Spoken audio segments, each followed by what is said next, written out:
Ce bac pro se déroule sur 3 ans. La première année, c'est une année de découverte des métiers dont les compétences sont communes à 3 spécialités. On appelle ça métier des études de modélisation numérique du bâtiment.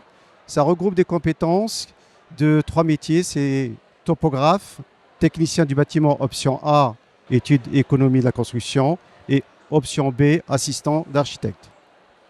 Cette spécialité laisse une certaine souplesse à l'élève de découvrir tous les métiers pour être informé et mieux orienté sur son futur.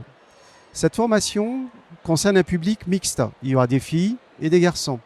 Et sur une année, on a la possibilité de faire des stages qui permettent de compléter la formation au lycée de 6 semaines par 3 semaines et 3 semaines.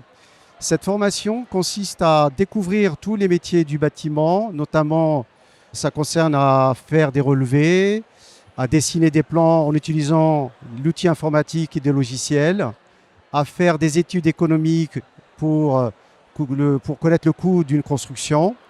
Le débouché de cette formation, c'est une formation qui permet d'avoir à la suite un métier comme topographe, technicien, assistant d'architecte ou technicien dans une commune ou dans un EPIC ou aussi dans un bureau d'études. Cette formation a été marquée aussi par des projets innovants, notamment en ce qui concerne l'IA, c'est-à-dire l'IA dans le bâtiment. On a vu qu'il y avait beaucoup de process qui se sont organisés autour de cette formation et aussi tout ce qui concerne les labellisations.